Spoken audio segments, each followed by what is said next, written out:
Solar ড্রোনের project শুরু হয় 2011 সালে। আলী আবিদ আলী নামক ইরাকি বংশোদ্ভূত ব্রিটিশ এক ছাত্রকে নিয়ে আমি তার থার্ড ইয়ারের প্রজেক্ট হিসাবে আমি কাজ শুরু করার পরে আমরা বিশ্বের প্রথম হাইব্রিড ব্যাটারি এবং সোলার সিস্টেমের মাধ্যমে চালিত ড্রোন উদ্ভাবনে সক্ষম হই আর কি। সেটা 2012 সালে। পরবর্তীতে সেটাকে এক্সপান্ড করার জন্য কোনো রকম ব্যাটারি ছাড়া চালানো যায় কি না একটা প্রুফ অফ কনসেপ্ট প্রজেক্ট নিয়ে আমরা কাজ করি। সেটা ছিল একটা এমএনস বা মাস্টার্স প্রজেক্ট। তো একই সাথে আলীর সাথে আরও 6 জন স্টুডেন্টকে সেখানে আমরা নেই, সাথে আমার এক কলিগ প্রফেসর অ্যান্টোনিও মুনজিজাকে সাথে নেওয়ার পরে পরবর্তী বছর আমরা শুধুমাত্র সোলার এনার্জির মাধ্যমে উড্ডয়নে সক্ষম একটা প্রুফ অফ কনসেপ্ট প্রোটোটাইপ তৈরিতে সক্ষম হই আর কি।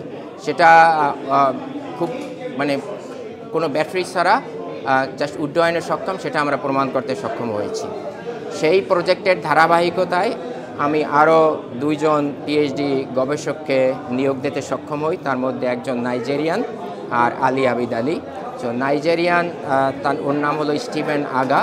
ওর মাধ্যমে আরেকটা সোলার ড্রোন আমরা উদ্ভাবনে সক্ষম হই, সেটা হাইব্রিড ব্যাটারি এবং সোলার এনার্জির মাধ্যমে পরিচালিত। সেটা 11 মিনিট পর্যন্ত চলতে পারে আর কি। আর একই সাথে আলীর মাধ্যমে আমরা চেষ্টা করি প্রজেক্ট পিএইচডির মাধ্যমে যে এমন একটা ড্রোন হবে যেটা অত্যন্ত ক্ষুদ্র হবে, কিন্তু একই সাথে ভূমির সব ভিডিও সংগ্রহ করতে পারবে আর কি, তথ্য নিতে পারবে। এবং এই কাজটা শুরু হয় প্রায় 5 বছর আগে আর কি। তো এটা একটা পিএইচডি প্রজেক্টের অংশ হিসাবে শুরু হয় এবং এটাও আমরা উড্ডয়নে সক্ষম হই। এই ছোটো সিস্টেমটা একটা মাল্টি রোটর সোলার ড্রোন, অর্থাৎ এখানে 4টা রোটর আছে এবং এই মুহূর্তে বিশ্বের সবচেয়ে ক্ষুদ্রতম মাল্টি রোটর সোলার ড্রোন এটা 3.5 মিনিটস পর্যন্ত উঠতে সক্ষম এবং উড়ন্ত অবস্থায় এটা ভূমির যে কোনো ভিডিও করে সেটাকে আবার ভূমিতে প্রেরণ করতে পারে আর কি। তো বড় বড় ড্রোনে যেসব কাজ করে সেটা হলো যে সার্ভেইলেন্স বলেন বা কোনো কিছু পর্যবেক্ষণ বলেন, যেমন ওয়াইল্ড লাইফ পর্যবেক্ষণ, তারপর আমাদের দেশে বন্যা বলেন, পাহাড়ি অঞ্চলে ভূমিধস বলেন, এইসব জিনিস নিরীক্ষণ করে এরা যদি চিত্র পাঠায় তার সাথে সাথে আমরা সেগুলোর ব্যাপারে কিভাবে কাজ করতে পারি, সেগুলোকে রক্ষা করার জন্য বা ফ্লাডের ব্যাপারে আমরা কি পদক্ষেপ নিতে পারি, সো রিয়েল টাইম তথ্যের মাধ্যমে আমরা পরবর্তী পদক্ষেপ নিতে পারবো আর কি। আমার জন্ম বাংলাদেশে, হানুয়া গ্রাম, বাকরেগঞ্জ থানা, বরিশাল। আর আমার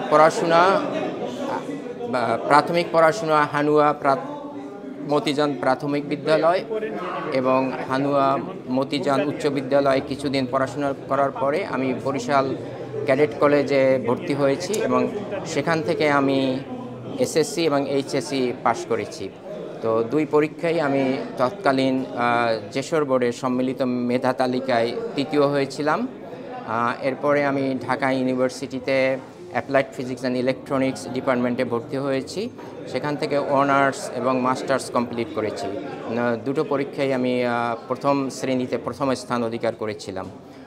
পরে আমি কমনওয়েলথ স্কলারশিপ নিয়ে শেফিল্ড ইউনিভার্সিটি থেকে রোবোটিক্সের উপরে পিএইচডি সম্পন্ন করে কুইন মেরি ইউনিভার্সিটিতে আমি লেকচারার হিসাবে জয়েন করেছি। তো কুইন মেরি ইউনিভার্সিটিতে আমি এখন রিডার হিসাবে রোবোটিক্স অ্যান্ড রিনিউয়েবল এনার্জি টেকনোলজির উপরে কাজ করছি এবং শিক্ষকতা করছি। হায়ার এডুকেশন একাডেমি, যেটা সব ইউনিভার্সিটির এডুকেশন যেটার এক্সিলেন্স যেটার পুরস্কার দেয় সেই ইনস্টিটিউশন।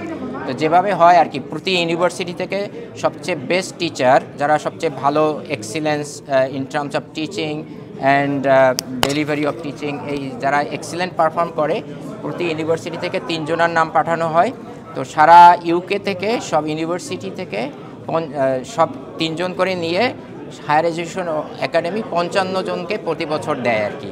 তা আমি 2017 সালে এনটিএফ সেই পুরস্কারটা কুইন মেরির সাবমিশন থেকে পেয়েছি, কুইন মেরির পক্ষ থেকে পেয়েছি।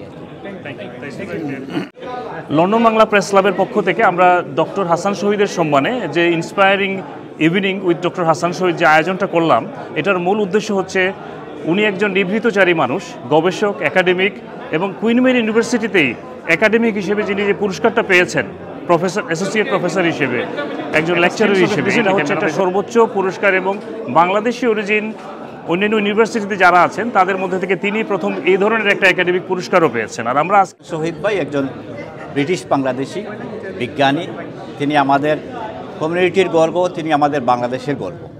সেই বরিশালের বাকেরগঞ্জের হানুয়া গ্রামের ছেলে কে ভেবেছিল যে তিনি একজন বিশ্বসেরা বিজ্ঞানী হবেন।